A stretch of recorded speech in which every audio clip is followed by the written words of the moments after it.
G20 का tourism working group का सम्मेलन 22 से 24 मई को श्रीनगर में संपन्न हुआ। इस सम्मेलन में भारत ने 9 विशेष मेहमानों को आमंत्रित किया। अब चूंकि G20 के जो सदस्य देश थे वो तो जाहिर सी बात है उनको तो आना ही था, लेकिन अतिरिक्त 9 विशेष मेहमानों को भारत के द्वारा आमंत्रित किया गया। अब वो मेहमान थे मिस्र, ओमान आदि। जहाँ तक सऊदी अरब और तुर्की की बात है तो सऊदी अरब और तुर्की G20 के सदस्य तो हैं ही। अब ये लोग नहीं आए। अब ये लोग कहने का मतलब हुआ तुर्कीये। अब तुर्की का नया नाम है तुर्कीये। मिस्र यानी कि इजिप्ट, सऊदी अरब और ओमान यहाँ पर नहीं आए। अब ऐसे में पाकिस्तानी मीडिया में बहुत तरह की बातें की जा रही हैं। पाकिस्तानी मीडिया इसे अपना एक जीत बता रहा है। अब जीत क्यों बता रहा है इस पर भी चर्चा करेंगे। कुछ मैप के माध्यम से चीज़ों को समझने की कोशिश करेंगे जो आज के वीडियो से ही संबंधित है। चाइना तो पहले ही तय था कि यहाँ पर नहीं आएगा। चाइना क्यों नहीं आएगा इस पर मैंने जस्ट पिछला वीडियो में बात किया है।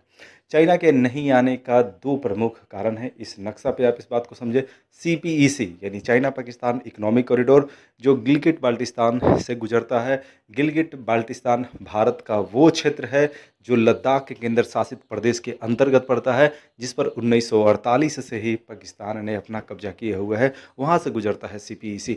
जबकि अक्साई चीन लद्दाख केंद्र शासित प्रदेश का एक भाग, वो हिस्सा जो 1962 से चीन के कब्जा में है। तो ये 2 ऐसे कारण हैं जिस वजह से चाइना यहाँ पर नहीं आया है। अब जिन और देशों की मैं बात कर रहा हूँ, तुर्कीये, मिस्र यानी कि इजिप्ट, सऊदी अरब, ओमान, ये लोग नहीं आए हैं, लेकिन खुलकर इन्होंने चीन की तरह इस मैटर का विरोध नहीं किया है। तो चलिए और चीज़ों को आगे देखते हैं। G20 के सदस्य देश कौन है? अब आपके एग्जामिनेशन के लिए भी काफ़ी महत्वपूर्ण हो सकता है और ऐसे भी समझना काफ़ी ज़रूरी हो जाता है। G20 के सदस्य, G20 में 19 देश और यूरोपियन यूनियन शामिल है। अब जैसे कि भारत इसमें शामिल है, इसके अलावा इंडोनेशिया शामिल है जो भारत के तरफ के देश हैं। इसके अलावा जापान है, इसके अलावा साउथ कोरिया है, ऑस्ट्रेलिया है, अर्जेंटीना है, ब्राज़ील है। इसके अलावा और कौन कौन से देश शामिल हैं? चीन और रूस इसमें शामिल है, तुर्कीये इसमें शामिल है, सऊदी अरब इसमें शामिल है, मैक्सिको शामिल है, यूनाइटेड स्टेट ऑफ अमेरिका इसमें शामिल है, कनाडा इसमें शामिल है, ब्रिटेन यानी कि यूनाइटेड किंगडम जिसको आप कह सकते हैं वो इसमें शामिल है, फ्रांस शामिल है, जर्मनी शामिल है, इटली शामिल है। तो ऐसे 19 देश इसके अंतर्गत हैं इस G20 ऑर्गेनाइजेशन में, और प्लस यूरोपियन यूनियन। तो ये जानना भी आपके लिए काफ़ी ज़रूरी हो जाता है। हो सकता है कि एग्जामिनेशन में ये सवाल पूछे कि कौन सा देश इनमें से G20 का सदस्य नहीं है। अब ऑप्शन में आपको पाकिस्तान दे सकता है, वो G20 का सदस्य नहीं है। मिस्र दे सकता है, जिसको भारत ने अभी टूरिज्म वर्किंग ग्रुप का जो सम्मेलन हुआ G20 के अंतर्गत उसमें इन्वाइट किया था। मिस्र यानी कि इजिप्ट भी सदस्य नहीं है G20 का। UAE सदस्य नहीं है, ओमान सदस्य नहीं है। जम्मू कश्मीर में जब से धारा 370 को हटाया गया है, उसके बाद कश्मीर में होने वाला पहला अंतर्राष्ट्रीय इवेंट रहा है टूरिज्म वर्किंग ग्रुप G20 के अंतर्गत। अब भारत ने टूरिज्म वर्किंग ग्रुप का ये जो सम्मेलन है G20 के अंतर्गत कश्मीर में ही कराने का फैसला लिया। इसके पीछे बहुत सारा कारण है। अगर दोस्तों आप कश्मीर को समझें तो वहाँ पर चूँकि 1990 के दशक से आतंकवाद ने एक रफ्तार पकड़ा और 370 के बाद उस रफ्तार में भारी कमी आ गया है। अगर 1990 के पहले आप जाकर देखें तो वहाँ पर पर्यटन का काफ़ी ज़्यादा विकास हुआ था। पर्यटन के अंतर्गत भी फिल्मी पर्यटन का जो विकास है, जो फिल्म टूरिज्म है, उसका काफ़ी ज़्यादा डेवलपमेंट हुआ था। पुरानी फिल्मों की अगर बात करें 1980 1970 का दशक की अगर आप फिल्मों को देखें तो वहाँ पर बहुत सारी जो फिल्में हैं उनका शूटिंग कश्मीर में हुआ करता था। धरती के स्वर्ग कहे जाने वाले जम्मू कश्मीर में हिंदू मुस्लिम का जो गाथा है, पाकिस्तान के द्वारा आतंकवाद के माध्यम से गुथने का कोशिश हो रहा था, उस पर बहुत ही कड़ा झटका दिया गया है भारत सरकार के द्वारा 370 हटा करके। अब विकास की जो धारा है वहाँ तेजी से बहना शुरू कर दिया है। शांति वहाँ पर धीरे धीरे एक अस्थायी रूप धारण कर रहा है। तो अब चूंकि वहाँ विकास का माहौल है, सब कुछ बढ़िया हो रहा है, पर्यटन में असीम संभावनाएं हैं, पर्यटन के क्षेत्र में वहाँ इन्वेस्टमेंट आए, पर्यटन के क्षेत्र में वहाँ पैसा आए, वहाँ रोजगार के नए नए क्षेत्र उभर कर सामने आए। इन वजहों से यहाँ पर टूरिज्म वर्किंग ग्रुप का सम्मेलन कराया गया। वीडियो को आगे समझने से पहले आपको OIC यानी कि ऑर्गेनाइजेशन ऑफ इस्लामिक कोऑपरेशन, जिसका मुख्यालय जेद्दा सऊदी अरबिया में है और जिसमें 57 देश शामिल है, उसको थोड़ा समझना हो। Organisation of Islamic Cooperation United Nation के बाद दुनिया का सबसे बड़ा संगठन है। ओआईसी धार्मिक संदर्भों से निर्मित एक संगठन है जिसमें सिर्फ और सिर्फ मुस्लिम देश ही शामिल है, जिसमें सिर्फ मुस्लिम बहुल आबादी वाले 57 देश शामिल हैं। अब जरा ये समझने का प्रयास करते हैं कि G20 के टूरिज्म वर्किंग ग्रुप का ये जो सम्मेलन हुआ और यहाँ पर भारत के मित्र देश मिस्र नहीं आया, यानी कि इजिप्ट नहीं आया, सऊदी अरब नहीं आया, इसके अलावा तुर्की और ओमान भी नहीं आए। और इसका जो कनेक्शन है ऑर्गेनाइजेशन ऑफ इस्लामिक कॉरपोरेशन से कैसे है, जरा वो समझिए। जब जम्मू कश्मीर से संबंधित भारतीय संविधान का अनुच्छेद 370 को हटाया गया और जम्मू कश्मीर जो राज्य था उसको दो भागों में तोड़ दिया गया, दो केंद्र शासित प्रदेश वहाँ पर निर्मित किए गए, उसके बाद वहाँ पर खुशहाली, अमन चैन का एक नया दौर का शुरुआत हुआ, विकास का एक नया दौर शुरू हुआ। जाहिर सी बात है उससे पाकिस्तान काफ़ी खफा था, पाकिस्तान काफ़ी परेशान था। पाकिस्तान ने इस मुद्दा को ओआईसी यानी ऑर्गेनाइजेशन ऑफ इस्लामिक कॉरपोरेशन में उठाया। 2020 में ओआईसी का जो मीटिंग था उसमें ये एक फैसला लिया गया कि भारत के द्वारा जो कश्मीर में किया गया है वो बिल्कुल ही गलत है और ओआईसी ऑर्गेनाइजेशन इसका खंडन करता है। ओआईसी यानी कि ऑर्गेनाइजेशन ऑफ इस्लामिक कोऑपरेशन एक यूएन की तरह का कोई संगठन नहीं है कि जिसके कुछ बोलने से भारत पे कोई फ़र्क पड़ने वाला है। ओआईसी के अंतर्गत कश्मीर एक हिस्टोरिकल बैगेज रहा है, यानी कश्मीर को लेकर के जो ऑर्गेनाइजेशन ऑफ इस्लामिक कोऑपरेशन है वो पाकिस्तान का हमेशा फेवर ही करते रहा है।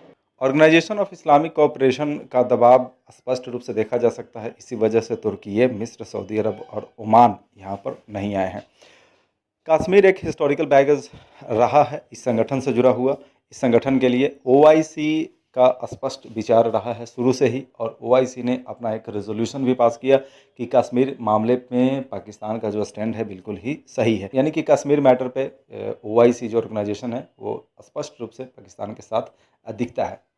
अगर अलग अलग देशों की बात किया जाए उनका क्या विचार है तो चलिए ज़रा उसको समझते हैं।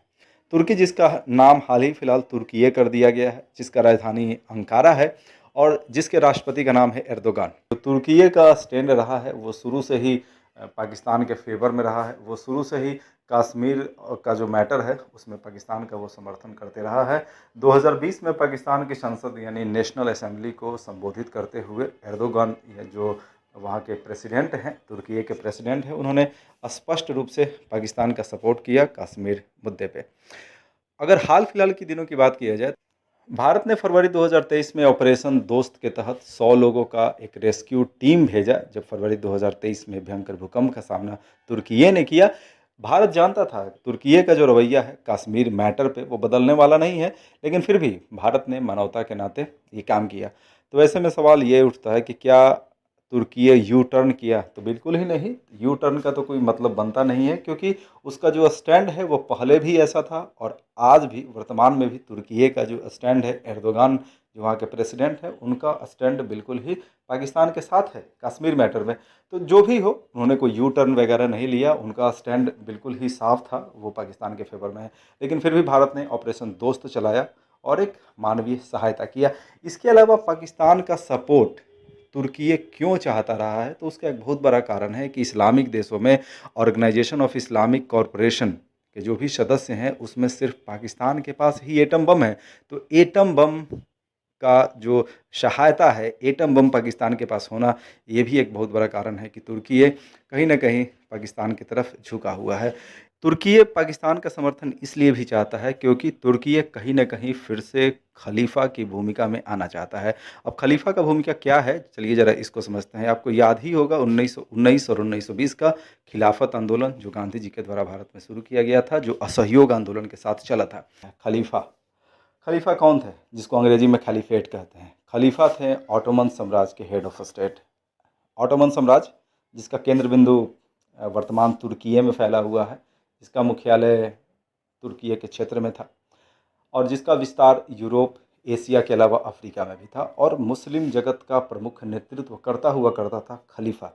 1919-20 में प्रथम विश्व युद्ध के बाद मित्र देशों के द्वारा, विशेषतः ब्रिटेन के द्वारा, खलीफा का जो व्यवस्था है, सिस्टम था, उसको समाप्त कर दिया गया और ऑटोमन साम्राज्य को खंडित कर दिया गया। तुर्की फिर से उस व्यवस्था को स्थापित करना चाहता है। हालांकि वर्तमान में आप खुद समझ सकते हैं, मॉडर्न विश्व में पुरानी सिस्टम को स्थापित करना मुश्किल है, लेकिन फिर भी तुर्की मुस्लिम देशों के अंतर्गत अपना एक प्रभावकारी भूमिका को स्थापित करना चाहता है, जो कि अब काफ़ी मुश्किल सी बात है, क्योंकि मुस्लिम देशों के अंतर्गत भी कई पावरफुल मुस्लिम देश हैं, जैसे कि सऊदी अरब, जैसे कि पाकिस्तान, जैसे कि ईरान। तो ऐसे में सवाल ये है कि ये जो मुस्लिम देश हैं, जैसे सऊदी अरब, पाकिस्तान, क्या तुर्की को अपना नेता मानेंगे? सवाल ही पैदा नहीं होता है। इसके बाद हम बात करते हैं मिस्र यानी इजिप्ट के बारे में।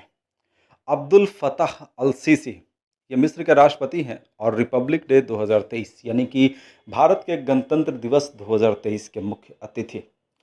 इसका मतलब साफ है, क्योंकि वे ये भारत के गणतंत्र दिवस के समारोह में आते हैं, यानी भारत के मित्र देश के ये राष्ट्रपति हैं।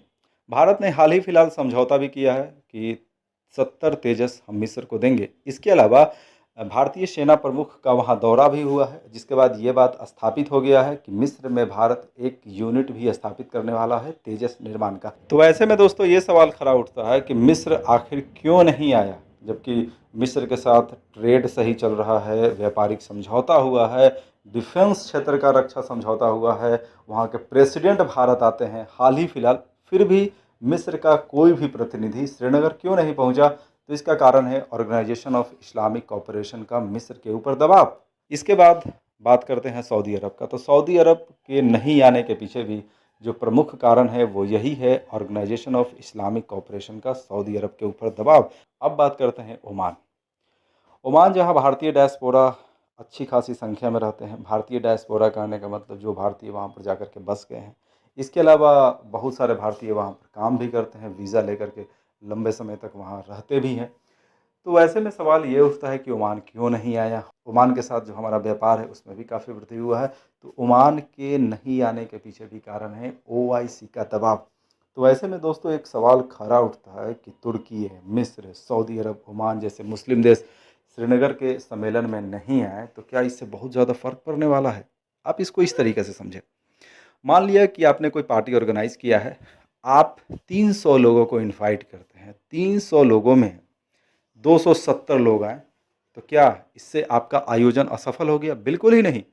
जाहिर सी बात है, आप कोई भी सम्मेलन को ऑर्गेनाइज करते हैं, आप जितने लोगों को इनवाइट करते हैं उतने लोग नहीं आते हैं। कुछ ना कुछ लोग ऐसे होते हैं जो नहीं आते हैं। इसका मतलब ये नहीं है कि उनके साथ आपका रिश्ता ओवरऑल खराब हो जाए। हाँ, कुछ मामलों में विवाद हो सकता है, तो आप इसको भी उसी तरीके से समझ सकते हैं।